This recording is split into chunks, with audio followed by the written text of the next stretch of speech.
It's been about 3 months since the iPhone 16 series first came out, and while we did unbox the phones, we didn't really feel the time was right for a full-on review. Why, you ask? Well, because while the phones were launched, a key component was still absent: Apple Intelligence. But things have changed now.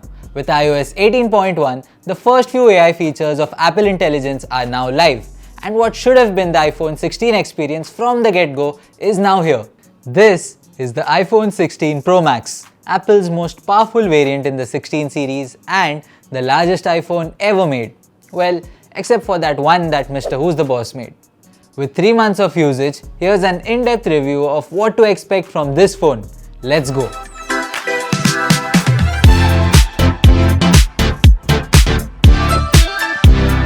There isn't much new with the iPhone 16 Pro Max when it comes to the design except two things, but we'll get to them in a bit. It's still a premium glass sandwich design, it's still got titanium coating on the edges, and it is still a thin, slippery phone. There's a new desert titanium color that replaces the blue titanium from last year. While colors are subjective, I personally feel the sleek black and the natural titanium are the best color options. The major changes are A. The size, which now goes from 6.7 inches to 6.9 inches, and B. This new camera control switch that lets you quickly get to the camera, switch between options and control them by sliding on the switch.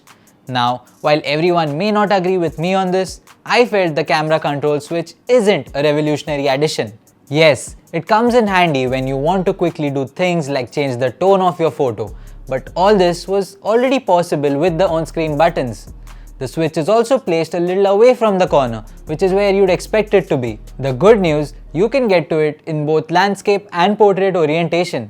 The bad news, neither is convenient, and most people will need some sort of hand gymnastics to get to the switch, unless you adjust your grip from the start to have your index finger over it. The iPhone 16 Pro Max comes with a massive 6.9-inch screen, and it is as close as it gets to a tablet now. Even for people with large hands, the iPhone will not be easy to use as a one-hand phone. But hey, this is a Pro Max, and you already knew that. Compared to the iPhone 15 Pro Max, the change is somewhat subtle and easy to get used to. But if you're coming from a smaller iPhone, it's going to be harder than ever. That said, there are a lot of perks of the bigger screen. Watching YouTube or Netflix is simply awesome, and games like BGMI give you a teeny bit more space to now place your controls. Just like last year, the screen is super bright and can easily be used under direct sunlight. And thanks to a new LTPO panel, it can also go all the way down to 1 nit, which makes it easier to use at night. ProMotion, sadly a Pro-only feature even in 2024, works wonders here and everything feels buttery smooth. Full marks here, and if you want a phone with a good screen, there isn't anything to complain about here. One of the key aspects that separate the Pro iPhones from the base iPhones is the camera. And spoiler alert, it's good. The iPhone 16 Pro Max features a slightly improved camera setup compared to the iPhone 15 Pro Max, and photos still have that iPhone feel to them. The focusing is quick, the details are sharp, and the colors are accurate. And everything still looks natural. In fact, the colors between the main and ultra-wide cameras are more consistent than ever before. The ultra-wide camera resolution has also been boosted to 48 megapixels this year, and as a result, details are a little better. You'll notice this while shooting ultra-wide as well as macro photos. The front camera is also good, and while it's naturally inferior to the one on the back, it's perfect for selfies and those FaceTime calls. The new tonal controls called Styles lets you control how an image looks right when you take it or later on during editing. It's super handy if you're someone who wants to take those creative shots every now and then.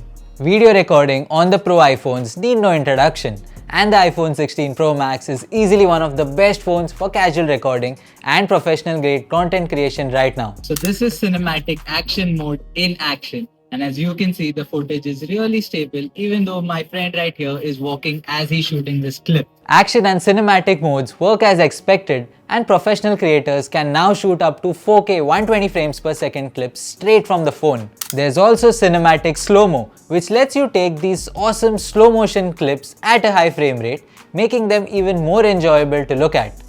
Do note that some modes like 4K 120 frames per second ProRes will still require you to connect an external SSD. Microphone options that the iPhone 16 Pro offers. While it's not as good as the DJI Rode we usually use in the studio, you have a lot of options to choose from if you're a creator in a pinch.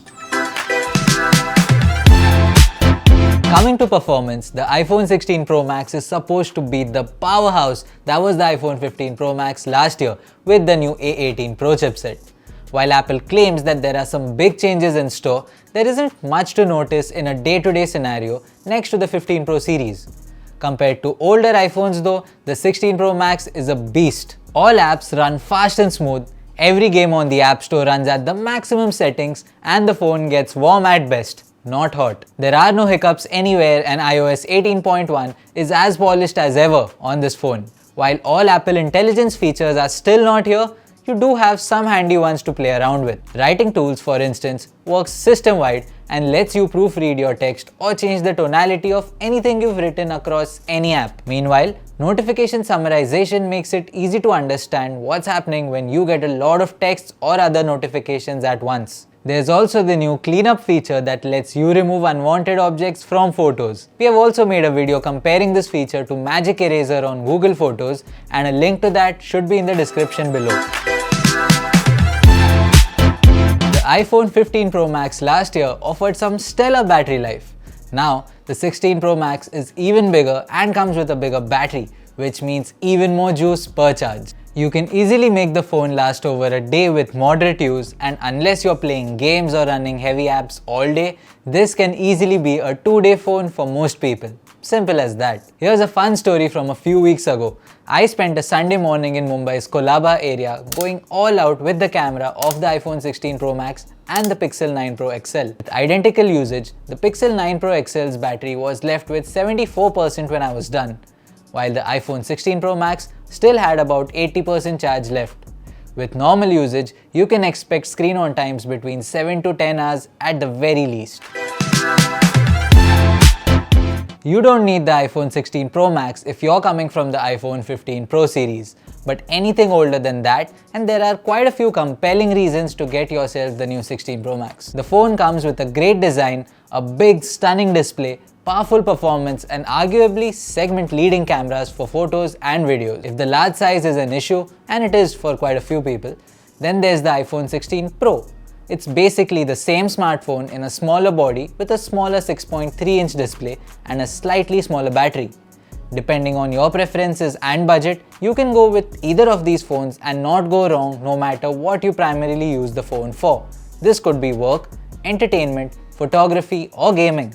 With a Rs 1,44,900 price tag, the iPhone 16 Pro Max also costs a little less than last year's Pro Max and still manages to offer more value. For this reason, we rate the phone 4.5 out of 5 stars. Subscribe to Unboxed by Chroma for more in-depth reviews and all things tech.